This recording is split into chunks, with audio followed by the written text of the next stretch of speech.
All right, awesome. Thank you, everybody that's joined us. Welcome, Dana.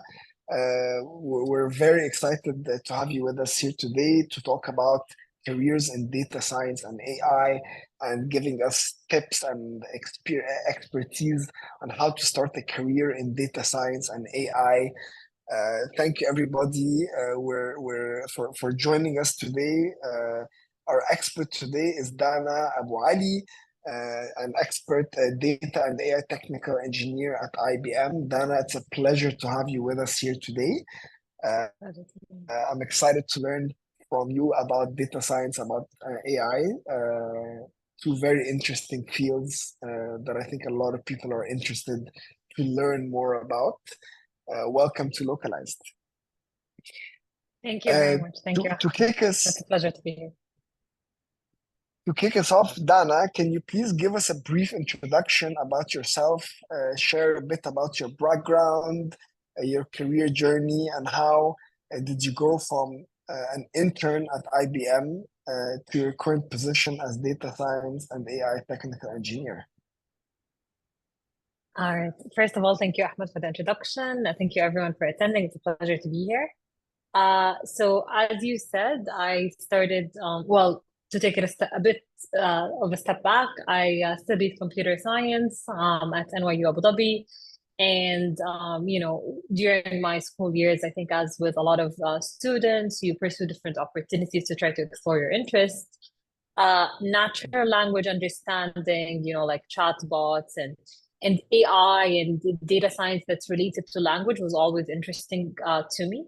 So even in my grad project and my research project, I would always focus on human language and how we can use AI in human language. And then subsequently, during my last year, I started with an internship at IBM, and it was a nice coincidence that they also, in my role there, I was part of the innovation center. They also, well, IBM has its own virtual assistant and NLP stack and so on. So it's sort of, I grew my interest there, but I saw it more in the practical world with actual client projects. So I started there, my internship. It was in the UAE.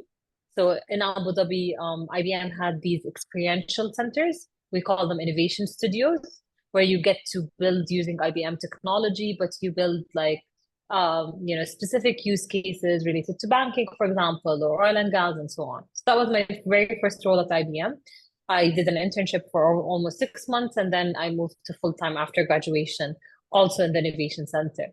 And I think it was a great place to start because you get to interact with all of the different IBM teams and you get to build. So you are busy exploring these different products that IBM has to offer from a software perspective. And I focused on what I was interested in. So data and AI products. Stayed there for 3 years and then came to Saudi. I've been in Saudi for 2.5 years almost to do what we call technical sales or technical engineering as part of the data and AI team. So you started in IBM in the UAE, The UAE. and then moved with IBM to Saudi. Saudi. Yes, correct. Cool. Exactly. Okay. So can I ask you, and that's maybe not in the question, but I think one of the Yeah. IBM is a very appealing company to work for, right? Especially if you're studying tech. Was it difficult for you to secure that first job at IBM? Or do you have some tips on just quickly on just some advice for some of our students that might be interested in a career with IBM? Yes. So the answer is yes, of course. They have a lot of positions, and as a big company, they have their recruitment process, which takes a while. I think the advice I would give for IBM and other tech companies is to be patient, to be consistent. So you will see a lot of different roles coming up. You may apply for a role. If you don't hear back from a role, do not think that, okay, if I find a new role that interests me, I shouldn't apply because I didn't hear back from the other previous role. Completely different business units, different process, different timing. And chances are your name is in the database, so it will come up again when you apply a second time. So be patient. For example, I did apply for IBM the summer before, and I did not hear back. I was a bit late into the process. And then the second year, actually, it came from a LinkedIn connection. So they had just started the innovation center. They weren't, Yeah. because IBM's head office in the UAE is actually in Dubai, not Abu Dhabi, but they were looking for someone in Abu Dhabi. It was just a post with very specific skills. And then, I talked to the recruiter on LinkedIn, and then I went and interviewed. So it doesn't have to happen in one specific way. Mm. I advise you to use your network. Referrals always help. And usually, whether Yeah. it's alumni from your university or people that you may have a strong connection with, from my experience, people love to help out. So when you reach out, even on Yeah. LinkedIn, sometimes not someone you necessarily know, it will always add that extra thing to your application. But be patient. Right. I think that will be the And golden advice. And I will give some of our attendees advice. An excellent way to get introduced to an expert on LinkedIn is to let them know that you attended their session on localized. It's always a nice way. It's always a soft introduction that you can use as you're reaching out to experts on LinkedIn. Jumping into more of around data science, can you tell us what exactly does a data and AI technical engineer do, and how does that differ from a traditional data analyst role? Okay. And then if you can tell us a little bit about your day-to-day role at IBM, what that looks like, that would be awesome as well. Sure. All right. So I think, in data science or in AI in general, you could get a lot of different job roles. So, and it really depends on what you're interested in. They're all very important roles, and it depends on where you want to be and how you want to use your knowledge. So, while a data analyst is working on preparing data, is working on more quote unquote technical stuff or code heavy stuff, could be like data preparation, cleansing, writing, theories, or coming up with theories that you want to prove with data. Those roles can, sometimes overlap between a data scientist and a data analyst. But how you Okay. define your role can really differ depending on the company or where you work. So, for example, a data scientist or data analyst that's working at a bank will have certain technical foundation skills, but then will need to think in a way that's very industry specific or work on certain data that will have a certain form or standard that's specified by the industry. Versus a data scientist working in a tech company who's working on multiple clients may be more technology focused than industry focused. So my point is, you may build certain foundational skills, but depending on where you want to work, you develop extra skills that kind of shape what you do. From my side, at IBM, we also have different roles. So you could have a data scientist who works at IBM whose day is completely different than mine, because they are, for example, like expert data scientists who go to clients as consultants. So they sit, they look at the data, they prepare it, they help the clients devise the model, and regardless of the technology. I am part of what we call the technical sales team. Other companies call it technical engineering. We're basically part of the sales team. So our or let's say our objective as a job role is to promote and sell IBM technology. But we do handle the technical aspect of it under the data and AI. So IBM works on, creating different technologies for different, it could be cybersecurity, could be blockchain, and then there's of course data and AI platforms. What we do is we know these platforms and technologies really well. I sit with the client and see how I can use this data platform to help the client achieve their business goals. So I'll give you an example. Like I go, for, let's say, one that's more data focused, one that's more AI focused. A client, has a lot of churn. A lot of employees leave, and they want to analyze. They want to use data science to analyze. So I help them by giving them my platform capabilities. You can use my platform to clean your data, to look at it, to prepare it, and then to build a model that will predict, the top contributing reasons for why their employees are leaving. And then based on that model, we measure the accuracy, and then maybe they can make changes. They will actually be able to have the root cause and make changes. That's one example. In another client, I might, they have like a telecom, for example. They get a lot of calls every day. There are not enough humans to actually handle all of that. So we help them build a chatbot, for example, that's intelligent, that can automatically, like the live chat, but, all automated, all based on AI, but that's intelligent, that has an AI layer that will understand how users talk, will be able to help them answer their questions, open a ticket on their behalf. So this is my job, to sort of bridge the gap between business and technology, and to promote IBM technology, prove it in the client context. So can I ask you, so would you then be responsible for one set of like one specific technology, or are you more like, or would you have a group of technologies that you can work within, and is there maneuverability within that? Right, very good question, actually. So I'm under a division in terms of technology, which is data and AI. But under data and Okay. AI, I have a portfolio of different products. So I Hmm. have like, 10 different one product focusing more on virtual assistants, one product that's more a platform. So I have several ones, but I am in one domain. So I'm under data and AI. And then basically I'm assigned certain accounts. So I go to these clients and then I look for opportunities. We call it opportunity identification, of where can I help the business and using what technology. And then we start these conversations. I do like a demo of the product. Sometimes we do what we call a proof of concept. So we prove how our technology will work with their data. So sort of bringing that customization.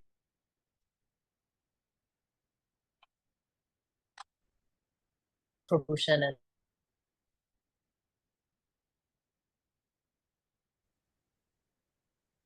Sorry, I lost you for a second there. I'm not sure if it's my connection or yes, yours, I but think it got I think stuck. we're back. Yeah. Yes, we're back. So let me ask you then. I mean, we talked about data science, we talked about data engineer. Are there synergies or intersections between these two? I mean, do you focus on one and not the other, or if you build one, do you have then the basics to start in another pathway, or like how do these intersect and how do these work with each other? Right. So I mean, the definitions might differ from, an entity to another. But Mm. typically, we used to say data analysts are more, for example, concerned with the data preparation, integration, and ingestion. Data science is more focused on algorithms and, machine learning and so on. And then we have data engineers or AI engineers. I think AI engineers is a more recent term. It especially came up a lot after the launch of ChatGPT. I'm sure Yeah. many of us on the call are familiar. The beauty of ChatGPT is that it made AI a dinner table conversation. It made it accessible to everyone, right? So Okay. everyone saw the Yes. potential of AI because of that. And with ChatGPT and what we call the field of generative AI, we got a Yeah. new way of doing AI. If you hear the term prompt engineer and prompt engineering. So AI engineers are coming up more in the context of the more application side of data science, because what you're doing is you are dealing with AI applications. And that's actually where I've been focused in the past couple of years, on AI applications. Yeah. So the underlying thing is a model, but actually your interactions and stuff, it's more about building and customizing rather than doing a lot of data preparation and data cleansing as with, traditional data science, let's say. Oh, interesting. Okay, so but there is somebody else doing that, right? Like, I mean, that is another field of data engineering, I think it would be Yes, and called, data not science. data Yes, science, and data science as yes, well. Okay. exactly. Exactly. So you usually say there's data, there's a focus on data because data is the fuel for AI. Yes. But there are people who are more focused more on the data side, on preparing the data to be ready, to be meaningful, to be useful, to be Hmm. accessible, Hmm. to build AI. Hmm. But there are specializations where you specialize with how to operationalize such a thing. So, okay, you have that AI model, but how do you get it into production, make it useful, Yeah. make it customized, make it fixed? And the field of generative AI, which is what powers ChatGPT, Yeah. why there's a hype around it, and we're not just talking on the consumer sense, but also in the business world, is because it's promising to do a lot of capabilities without prior training. So we no longer, with this Ah. field of AI, we no longer require that bulk of data because they're sort of Yeah. pre-trained models. Sorry, I don't mean for this to get too technical, but there is a pre-training that's been done and offered to the community to leverage. So for example, to ask AI to summarize, this is a skill you need to teach.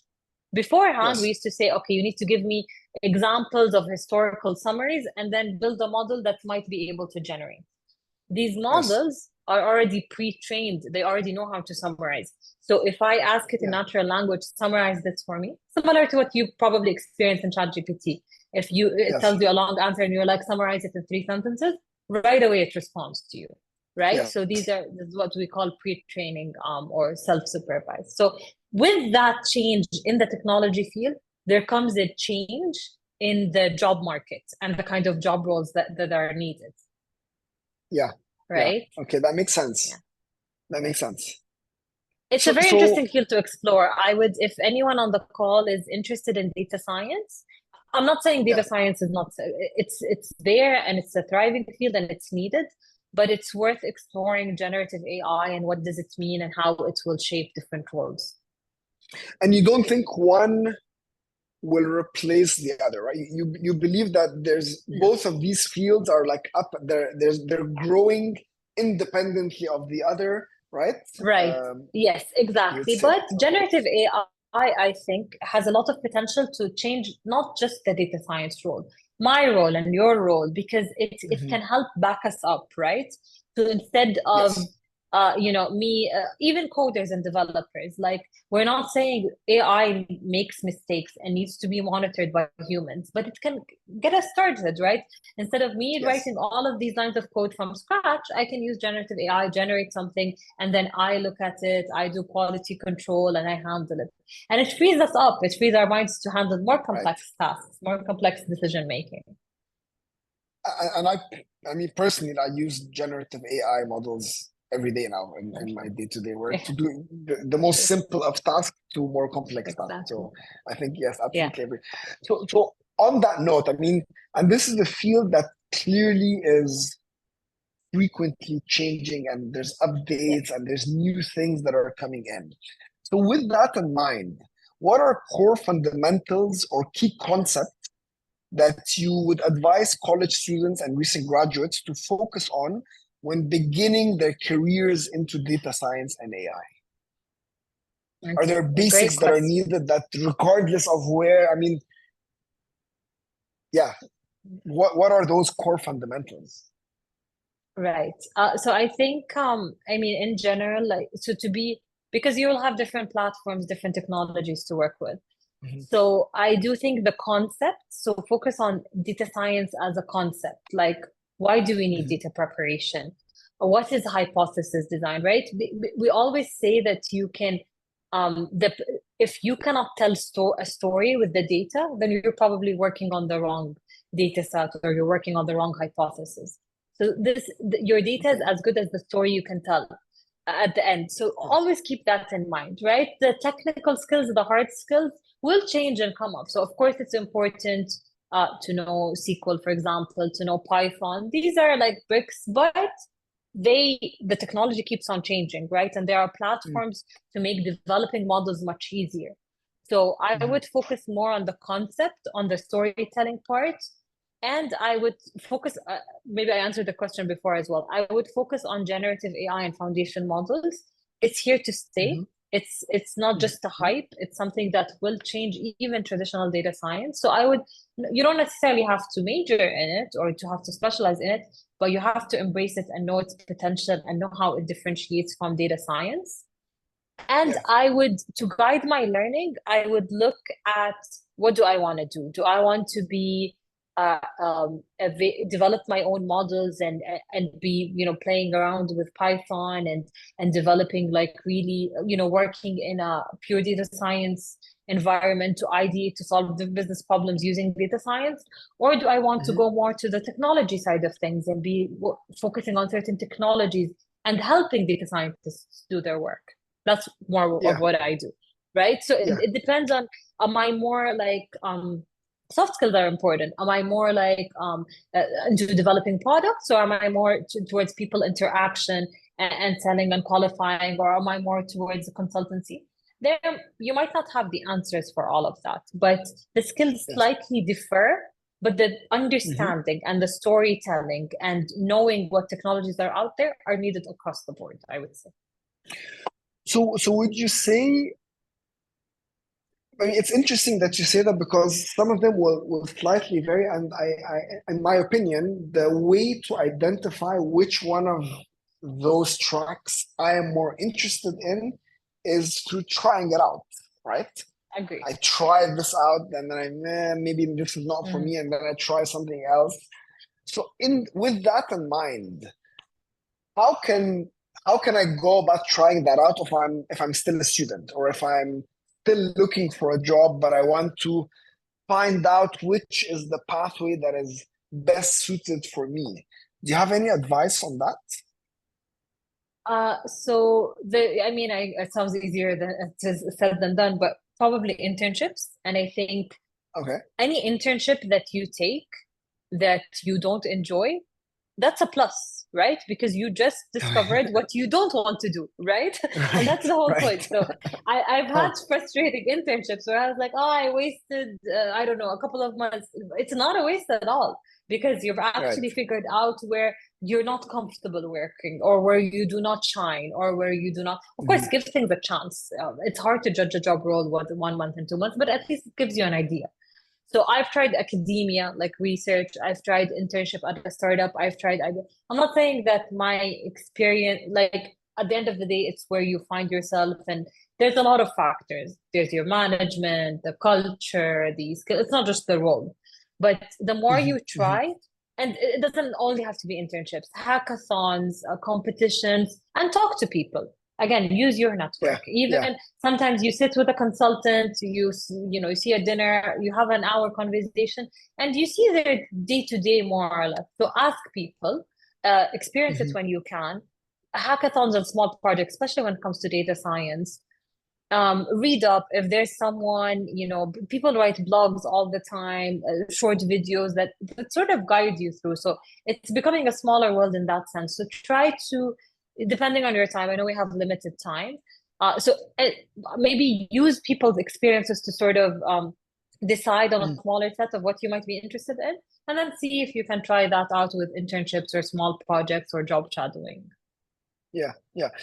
So I'd love to get your opinion on something else because for me, I mean, in the same direction as you're saying, I've often heard people talk about volunteering and gaining experience through volunteer work. I wonder, have you had any experience with that, or have you heard of others, colleagues of yours, that might have gained experience through volunteer works? And can you shed any insights about that? Very interesting. So I remember back in university, my Mm. university would always call it's like the hackathon for social good. So it's not Okay. exactly volunteering, but it's Yeah. targeted at so using technology for social good. Uh, that's one aspect, and I think that just Mm. making because a lot of the job roles and a lot of the focus it's always about making money and corporate and so on, so it's a nice different Yeah. aspect of this technology, data science, all of that is usually unfortunately maybe limited to because affording technology, affording all of that is probably limited to a Yeah. privileged set. To shed light on how can I actually simplify the infrastructure needed for this technology because I want to deploy it somewhere where there's remote, there's no access to internet, and ideating and innovating when it comes to social good is very important. So I think such hackathons, building something. I think the beauty of data science is that a lot of things are open source. So you'll go on Kaggle, you'll find people contributing data sets. That's also kind of volunteering, right? So you'll find a lot Yeah. of like Yeah. an open community. So developing together and building things that can help people, I think will definitely allow you to problem solve. So even it will enhance your skills. It will definitely contribute and then see a more Mhm. sustainable way of contributing. I think mentorship, so volunteering your time is of essence at the end of the day. So mentorship, Right. and I've been in mentorship programs, whether they're associated with the university, sometimes they're outside of it completely.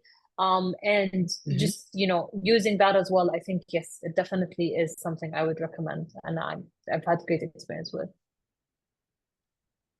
You mentioned resources, and you mentioned that there's a lot of resources out there. which is fantastic. But sometimes, as with data, if there's too much of something that you can't kind of fine No, tune and navigate your way through, it can become very quickly overwhelming, right? yeah. So on that note, I mean, do you have any experience with resources that you've personally found to be more useful or more beneficial that you can share with some of our audience? You're absolutely right. It's a lot of information out there. I think for me, the more you know what you want, the Mm-hmm. easier it is to like focus on where to find it. I found so if you want to look at use cases and examples and data sets, Kaggle has a lot of useful data Kaggle, sets. Kaggle, Kaggle, K-A double G-L-E. Kaggle. Okay. Kaggle, yes. Kaggle is very useful, has Awesome. data sets, has all community based, has a lot of use Mm-hmm. cases and so on. If you're looking more at courses, there's a lot of options, honestly. Coursera has a nice data science one. There's Code Academy, there's videos. I've always found videos more useful than courses just because they can be, especially now with YouTube, you can actually skip to the sections you need and so on. Okay. Yeah. I think just because of the past few years, I was also focused on one technology. But if you're also want to, get started building, then different Mm-hmm. clouds, and whether it's you could try out IBM Cloud, AWS, Google, Azure. They all have free trial. They all have data science platforms, usually Mm-hmm. with tutorials. So build something because that's the beauty of cloud, right? It gives you these resources to build something, already in the platform. All of them have tutorials. So the more hands-on stuff you do, even if you look Mm-hmm. for a course, look for something that has something hands-on because there's no use of learning the theory if you cannot like apply it. I So that think would be that's my great recommendation. advice, actually. Hands-on experience, get it done. Yeah. Can you put these kinds of projects on like GitHub, right? And start building Yes. okay. And Yes. would you Exactly. suggest Eminence on people do GitHub. that? Yes, yes, especially if you're focusing Okay. more on the technical career. So yes, Mm, absolutely.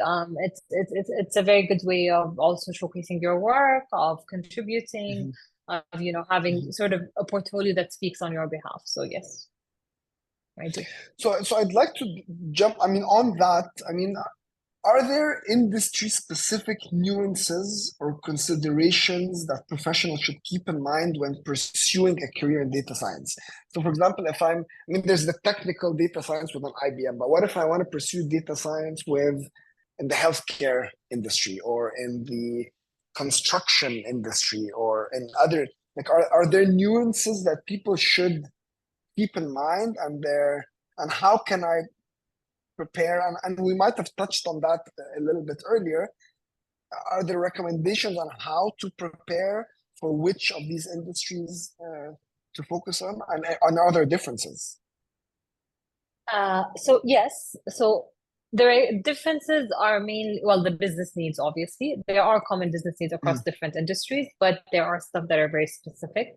And then I would say the okay. regulations and the risk level. So when I'm talking about banking and government, healthcare, these are highly regulated industries. So, a bank cannot just, a bank is a bank, right? It cannot just employ AI to, it's governed by the central bank. So it needs to follow certain Right. regulations, for example. Right. And this is a regulation that most industries follow, something we call data residency.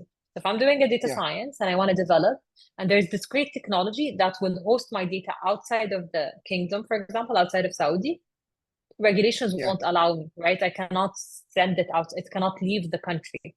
Sometimes it cannot leave the bank Okay. premise because data is of Huh. very important essence. There's customer privacy and so on. And when Right. you're working with data, Right. you're always working with something sensitive. Same thing with government, of course, highly sensitive information. So the tools Mhm, and what you use need to be enterprise level, need to follow certain regulations and so on. Now, this mhm, is less of mhm. a work because when you join a company at the end of the day, you will know these regulations and you will know your limitations in terms of moving data and so on. but it's Yeah. also the risk level. So if I'm building a model that will predict the weather, or that will, predict the next best offer I could give a customer, I'm not risking someone's life. Versus if I'm building one for healthcare and I'm predicting patient readmission and my model deviates and it's not very accurate, and the hospital plans for 20 when it actually gets 100 or 150, then there's a lot of risk associated with my model. So that also depends. And of course, there's the business needs, right? We have what we call common use cases. So in banking, loan eligibility is a common, deciding will this person be, can I give them a loan or not? In healthcare, as I said, patient readmission is a common one. In telecom, we have churn as a common one. So there are usually common use cases. So if you know the industry you're looking at, you'll see common data science use cases and common types of data. Let's say, am I looking more at consumer data? Am I looking more at patient data? And then the beauty of it is, so a lot of them have very similar needs, like call centers, for example. Call centers across all industries have problems. So that's the problem you can work on solving, right? HR and things pertaining that every entity would be in common. So yeah, this is what I would look at: regulations, risk, and use cases, so that I'm prepared, especially if you guys are interviewing or, and so on. Very helpful, very useful advice. Thank you for sharing that. I want to move on to the next question, and that's regarding strategies or mindsets that you would suggest students aim for to enter into the field of data science and AI, but also to thrive in the field of data science and AI. Do you have any recommendations on that front? So not necessarily the technical side, but more on strategies, mindsets coming into this field. Right. I would actually, I love that question, because as I said, the technical skills are important and you build them up, but with the soft skills and the mindset is very important. And I would say, in terms of mindset, being open-minded, listening to the business. So it's good to be in listening mode when you're doing data science, right? So it's easy when you look at certain data to see, oh, I think I can do this, this, and that. But let's all remember that especially when you're in the industry, you're building this for the purpose of solving a problem. So if I don't know the problems of the business, then why am I just creating a model out of the data that I think might benefit someone? So be open-minded, listen to the business. Don't always just listen to the technical people. No, listen to the business needs. So this data comes from the contact center. Okay, what are the problems of the contact center is facing? And then try to, map something that will solve this problem based on the data that you have. I think storytelling is so important. And then you could build the most sophisticated model, the greatest technical work. If it doesn't tell a story, then the impact will be affected. And I think be open-minded to change. So data science and AI are very fast-changing fields, right? ChatGPT came and just changed everything, changed expectations, changed. Before, when we used to talk about a chatbot, they used to be like, oh, nice to have. Okay, thank you. Like, I don't have time for this. Then ChatGPT comes to the picture, and then everyone is like, oh, I want something like that, right? Because it changed the mentality and the user experience. And that's the beauty of this field. It will keep growing. It will keep changing. You might get skills today, and then in a couple of years, you're not using them because you need to upgrade. So you need to have that mentality of constant growth, like a growth mindset, I would say. Amazing. That's actually very wise advice, and I think true, very true, actually. So I'm gonna just ask audience again, if anybody has any questions, please feel free to ask it. Then I do have a couple more questions for you. And this is regarding case studies. I think it's always nice to hear like actual results or actual things that have happened in this field. So can you share with us some examples of particularly challenging, or maybe one that was particularly challenging, another project that was particularly rewarding that you've worked on during your career at IBM within the data science and AI fields? Sure. Okay. So I'll give you a couple of examples, and this is just to, like Please. impacts can come really from everywhere, and that kind of like reward and satisfaction. Mm. So I think earlier, what I would like in my first role, what I would do a lot of it was because we were an internal team that is serving the rest of the IBM teams. So even like when I first started with getting deeper with data science, I wanted to do, some analysis, some descriptive analysis, and I wanted to do it on our own internal data. So to optimize who we support, for example, because we have so Mhm. many opportunities, so many different clients. So it's because I was the business user, I was the one with the pain point. So I want to optimize how I qualify it, right? So I was solving a problem that I was facing. And it was satisfying to use data to solve a problem and to actually, use my technical skills. And then I'm the business user who Yeah. will benefit from it. So once we started creating these dashboards that will, predict which of these opportunities will be best impacted if you worked on, and then I would start working on it. So I sort of closed the loop, right? I was making the Ah, decision cool. making Okay. based on historical data. So that was That's cool. actually That really was cool. enjoyable. Yeah. Thank you. I like that And a lot because it's like a self-serving cycle exactly. that like you're using your knowledge to prioritize what to work on, and then Exactly. cool. I like Exactly. that a lot. Yeah. So it was safe, like a safe way to test my skills. And at the same time, like the Mm-hmm. value, I can measure it as well. And this taught me, and then later on, of course, that's what we always say at IBM. You need to have a point of view and you need to earn the right to speak. And when you earn the right to speak, I think we earn it by listening. So one of the more and I think the satisfaction does not come from necessarily big projects, but when you have really listened on the actual pain point and at the end of the day solved it. And one of Mm-hmm. our clients here in the region, it was a very long cycle of that started from there's no way we can solve this because this is just like part of the how it works. It was part of the finance team, and Yeah. this is the nature of the job, and this is the nature of the data. And I think it's too ambitious to think that we will get to this level. And we didn't loop like it wasn't a jump to this level, right? It was like a lot of Right. workshops and a lot of work and a lot of, but it was around because we spend a lot of time on the listening part, on analyzing and breaking it to small parts. And until we got, and then block by block, it started building with a lot of challenges at first, because this is technology at the end of the day. And it's data, it depends, you're integrating different sources. It's not an easy thing. But once we got to the Mm-hmm. results, and then I don't know what, the 100, let's say, was very different from the idea. And we were able to elevate the pain. That's the most satisfying part, I think, is to Yeah. just see that, like, yes, I did listen in on the problem. And then this was the as a scenario. And then this Yeah. was the expected scenario. And I got there. Um, even Right. if the journey, and more often it's more satisfying when the journey is not smooth, right? Because I've overcome this, and now I have a way of doing it. And I think you notice the value the most when you go to the next client and you see a similar challenge and you build up from your past experience. So you feel like Right. the Yeah. experience is building up and now you have the know-how to do things. So I just want to ask. So you mentioned this already once, and I just want to, I think, highlight it a little bit further because I do believe. I mean, I'm not a technical person personally, but I do talk to a lot of technical people, and I know even in business this is Yeah. the case. The listening Yeah. bit. You mentioned workshops. You mentioned a lot of workshops. I mean, how much time, like in the scope of a project, how much time are you spending before you're actually starting on the technical side of the project?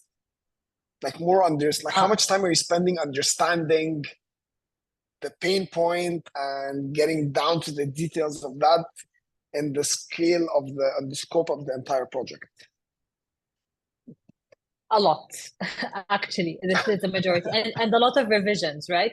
It depends, of course. Hmm. It depends on. So, for Okay. example, you get certain clients who know what they want, or sort of, have a. So it's more around, just trying to get to the granular sets of things. So it could be a couple of workshops, and then you're sort of clear on a scope, and then it goes on. But that part never stops, right? So I'm more so in a Hmm. sales cycle, you have, the pre-sales work that you do, and then the post-sales, the actual implementation. I'm on the Yeah. pre-sales end. And my cycle includes, the first conversation when I'm saying like, hi, hello, what are your problems? Up until actually proposing the solution. This, in some opportunities, sometimes takes 9 months because Oh, wow. yeah, it could, of course, because Okay. there's a lot of, but this of course involves some technical work as well, like showcasing the Of product, course, of seeing course. their thing and building the stuff, but you still haven't got to the actual implementation. This is because, Mm. there's a lot of data. They have not tried anything before. They've tried and failed. There are a lot of components coming in. You start with certain people, you convince the IT, then you talk to the business people who have their own sets and you do the mapping. So Right. especially in the region, we need to be patient. Sales cycle can be long. In other cases, the client Mm. is more mature. It could be a couple of months, and then we start discussing a proposal.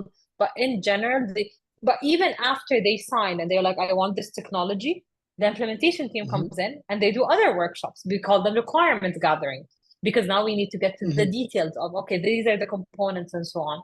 So listening and having these workshops and documenting and reiterating and doing playbacks. So usually when Mm-hmm. they start implementing, I implement the first phase. I do a playback to the client. Is this okay? What do I need to change? We don't do things in bulk and just, submit anymore, right? That's the more agile way of Yeah. doing Yeah. things.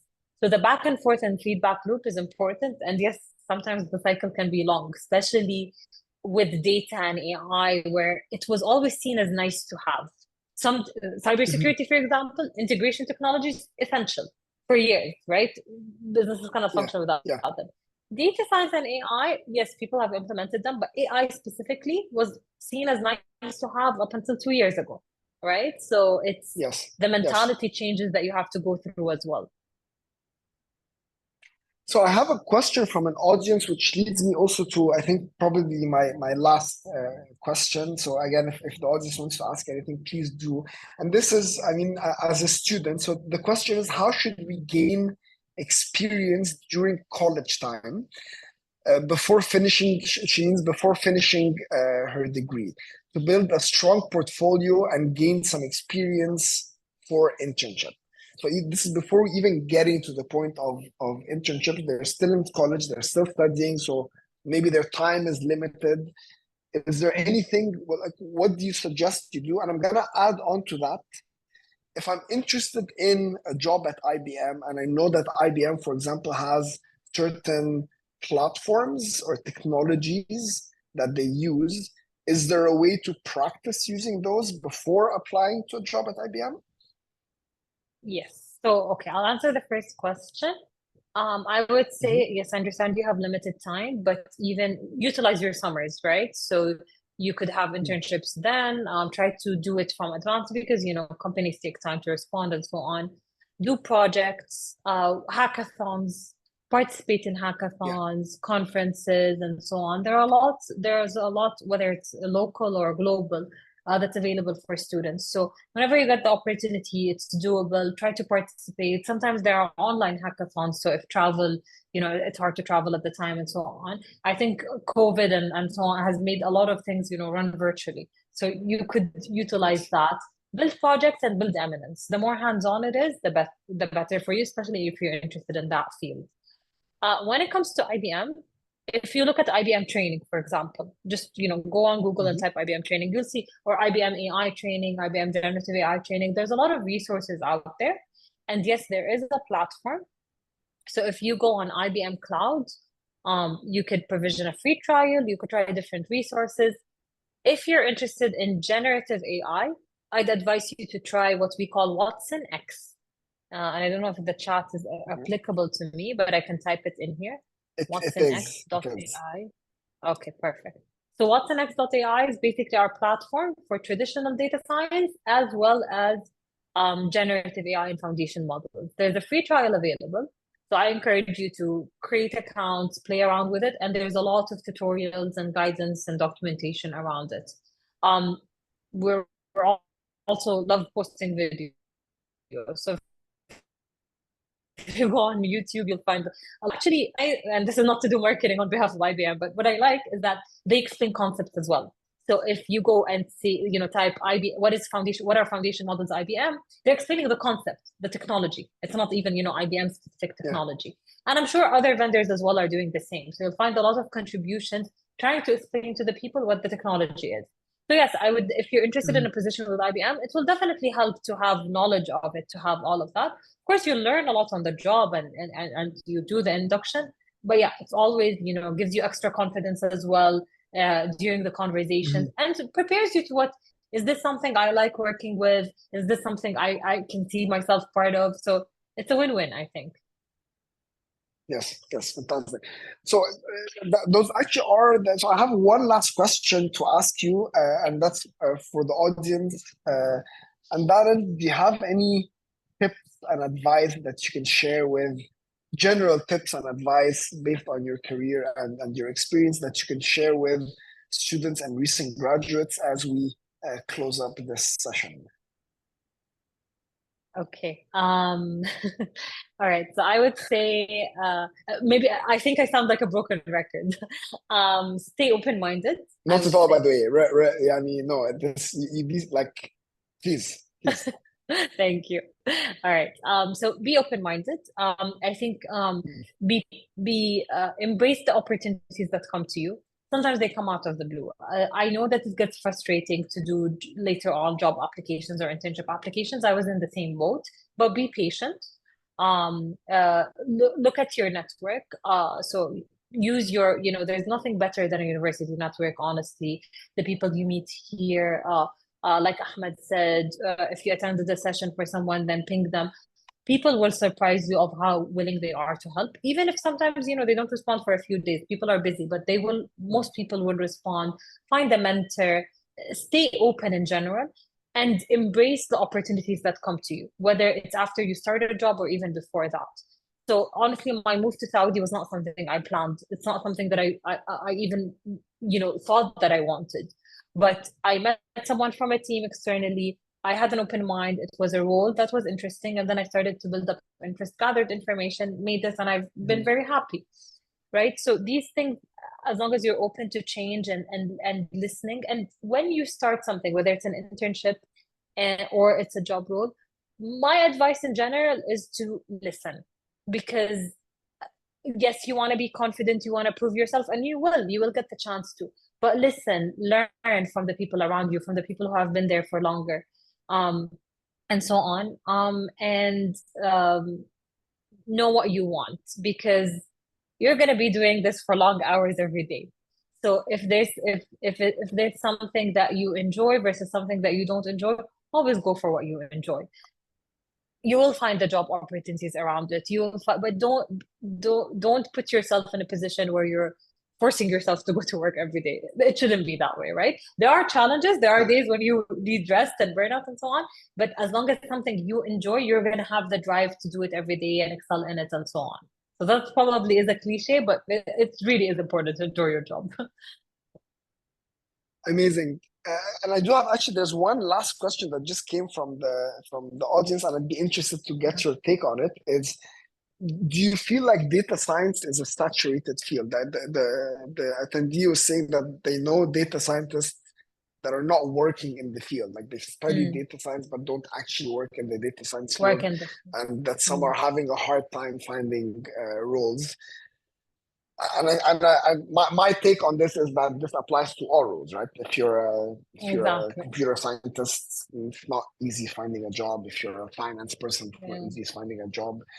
Can you give us, do you have an opinion about data science as a field in specific? I do agree. I think it's applicable to everything. And I think you'll find a lot of data scientists who don't necessarily work in data science. It doesn't necessarily mean a bad thing, right? Because with data scientists, you're very good at problem solving. A lot of people who graduated my class went on to be consultants, to be product leads, so it could be a choice, and it could be a very valid choice. It's not like you wasted your time, because it teaches you a lot of skills that are applicable in other job roles. Now, data science, again, it's maybe the definition of data science as we know it is saturated, because there's a big gap or need for people who know generative AI. There aren't a lot, or AI engineers. So maybe the need is switching, the demand is switching more. And this is why, like, be aware of the job market. But if you're studying data science right now, that doesn't mean that you cannot work with generative AI. It's just skills that you will need to build up. And that's the beauty of having a strong foundation. So in my team, I have, colleagues who have masters in data science who are doing very similar thing to what I do. I did computer science. It wasn't very specific to data science, but I found my interest in data and AI and built up my skill during the job role. So I do not think it's saturated, but I think there are options. So don't think of it as the traditional data scientist role. You have options. It could be academia, it could be product development, research. There's so many options. And yes, it's finding a job is not the easiest thing. Finding a job you like is not the easiest thing, but be patient. You will get it. You will find it. And I think that's a great last, very encouraging word. Dana, thank you so much for your time today. This has been hugely interesting, very beneficial. I hope everybody in the audience has enjoyed the session. Thank you very much for your time. This has been You're amazing. most welcome. Thank you. It's been a pleasure talking to you, and best of luck to everyone, and reach out. Happy to help. Amazing. Thank you so much. Thank you. Thank you, everybody. Have a good evening. Bye-bye.